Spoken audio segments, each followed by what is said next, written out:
محترم وزیر صحت خلیق بھائی، ڈین صاحب، وائس چانسلر، کے ایم یو کا پورا سٹاف، ہیلتھ ڈپارٹمنٹ کا پورا سٹاف، ہمارے صحافی برادری، میرے خیبر پختونخوا کی غیور بہنوں، ان کے پیرنٹس، سب کو السلام علیکم ورحمۃ اللہ وبرکاتہ. دومره ډېر مایکونه مې خیری لای خو خاینا مایکونه. میں آپ تمام جتنے بھی میری بہنیں ہیں ان کو دل کی گہرائیوں سے مبارکباد پیش کرتا ہوں، اور مجھے آج آپ سب پر فخر ہے. ایک دور تھا جب ہم خیبر پختونخوا میں صرف اور صرف خودکش دھماکے دیکھتے تھے، بارود دیکھتے تھے، گولیاں دیکھتے تھے. پھر وہ دور ختم ہوا، لیکن یہ 22 سال مسلسل ایک پورا ہمارا جنریشن تعلیم سے محروم رہا ہے، چاہے وہ ہماری بہنیں ہوں، چاہے ہمارے بھائی ہوں. پھر 2018 سے لے کر 2022 تک ہم نے امن دیکھا. عمران خان صاحب کی حکومت تھی، پاکستان کے لیے پالیسیز بن رہی تھی، پاکستانیوں کے لیے پالیسیز بن رہی تھی. امن آیا ہوا تھا، خوشحالی تھی، ترقی ہو رہی تھی، جی ڈی پی گروتھ کر رہا تھا، امپلائمنٹ بڑھ رہی تھی، غریب کا احساس تھا اس حکومت میں. لیکن بدقسمتی سے جو فیصلہ ساز ہیں اور منصوبہ ساز ہیں، انہوں نے فیصلہ کیا بند کمروں میں بیرونی سازش کے ذریعے اندرونی غداروں کے ایما پر ایک جمہوری حکومت کا پانسا پلٹا گیا. پھر 2022 سے لے کر آج تک مسلسل پاکستان دن بدن خراب ہوتا جا رہا ہے. جو جی ڈی پی گروتھ 2022 میں ہم نے 6.1% پر چھوڑا تھا، آج وہ 3% پر رہ گیا ہے. مہنگائی آپ سب دیکھ رہے ہیں کس حد تک پہنچ چکی ہے. بے روزگاری، نوجوان، اگر آج آپ اعلان کریں کہ باہر کون سا نوجوان جانا چاہتا ہے تو بمشکل جو ہیں آپ کو 1% لوگ بھی ملیں گے جو پاکستان میں رہنا چاہتے ہیں. وہ پاکستان سے بھاگ رہے ہیں کیونکہ یہاں پر روزگار کے مواقع ہی نہیں ہیں. یہ فیصلہ ساز، یہ منصوبہ ساز اور ان کے لائے ہوئے یہ بندے، ان کی وجہ سے آج ہماری 45% آبادی جو ہے وہ غربت کی لکیر سے نیچے پہنچ چکی ہے. یعنی تقریباً 10-12 کروڑ لوگ آپ کے آج غربت کی لکیر سے نیچے ہو گئے. لیکن اس کے باوجود ہمیں کوئی پالیسی نظر نہیں آ رہی پاکستان کی، پاکستان پر مسلط حکمرانوں کی. لگے ہوئے ہیں صرف اور صرف جو ہیں عمران خان صاحب کو نیچا دکھانے کے لیے، لگے ہوئے ہیں ان کو توڑنے کے لیے، لگے ہوئے ہیں پاکستان تحریک انصاف کو ختم کرنے کے لیے. پاکستان کی کوئی فکر ہی نہیں ہے. پیٹرول اور ڈیزل ایک مہینے میں 3 دفعہ بڑھایا جا رہا ہے. لیکن یہ ساری چیزیں ایک سائڈ پر، جہاں سے میں نے بات شروع کی تھی اس طرف میں آ رہا ہوں. 2022 کے بعد فیصلہ کیا گیا کہ یہاں پر جو ہے پھر ان لوگوں کو آباد کرنا ہے جن لوگوں نے ہمارا امن چھینا تھا. جس امن کے لیے خیبر پختونخوا کی عوام نے 80,000 سے زیادہ قربانیاں دی، شہادتیں دی، جس میں ہمارے معصوم شہری تھے، جس میں ہمارے لا انفورسمنٹ ایجنسیز کے لوگ تھے. ہم چیختے رہے، ہم چلاتے رہے کہ نہ آباد کرو ان کو، دوبارہ نہ لاؤ ان کو، ہمارے صوبے کا امن تباہ نہ کرو. کہتے تھے جھوٹ بول رہے ہیں.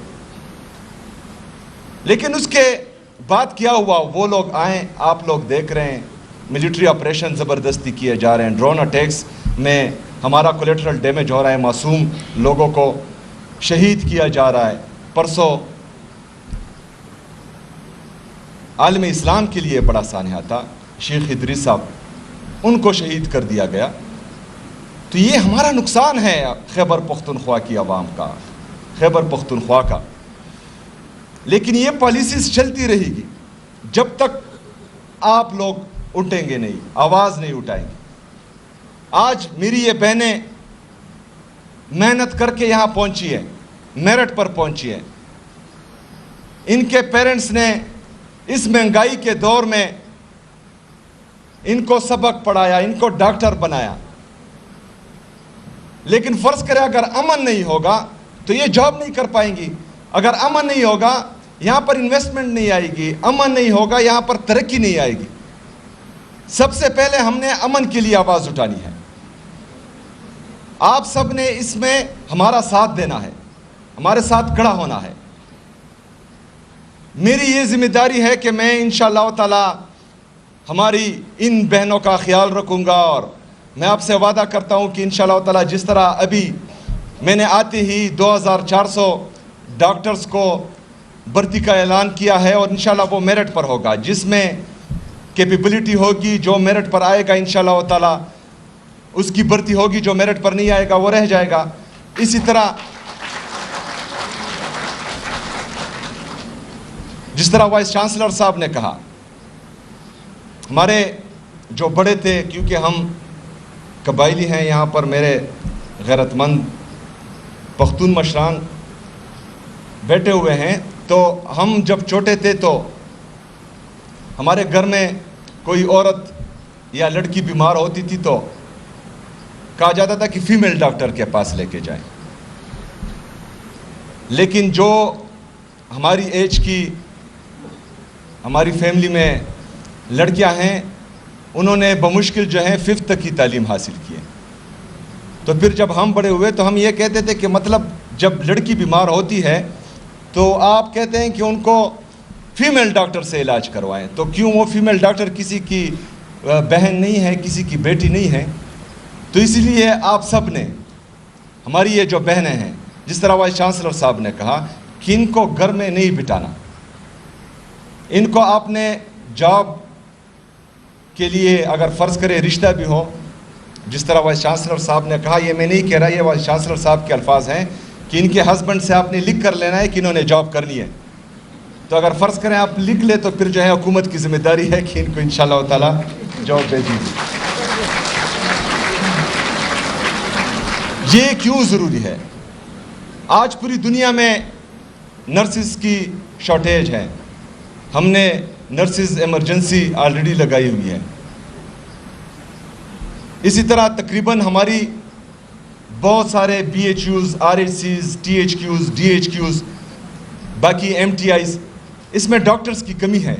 انشاءاللہ یہ 2400 کے بعد بھی ہم مزید بھرتیاں بھی کریں گے ڈاکٹرز کی، تو ہمیں فیمیل ڈاکٹرز کی ضرورت ہے.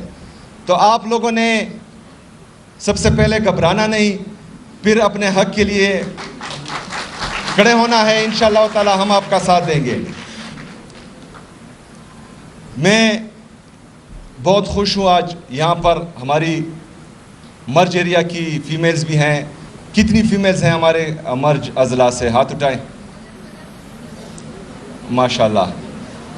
انشاءاللہ اس کو مزید بھی بڑھائیں گے. ہمارے قبائلی اضلاع تھوڑے محروم رہے ہیں تو اس کو بڑھائیں گے انشاءاللہ تعالی. جو ڈین صاحب نے ڈیمانڈز رکھی ہے اس کو بھی انشاءاللہ آگے لے کر چلیں گے. ان سے میں رابطے میں ہوں. میں ایک دفعہ پھر آپ سب کو دل کی گہرائیوں سے مبارکباد پیش کرتا ہوں. گرمی زیادہ ہے، آپ کو بھی لگ رہی ہے، ادھر بھی گرمی ہے. تو انشاءاللہ تعالی اگر زندگی رہی انشاءاللہ تعالی تو آپ لوگوں کو کبھی مایوس نہیں ہونے دیں گے. شکریہ، بہت بہت شکریہ.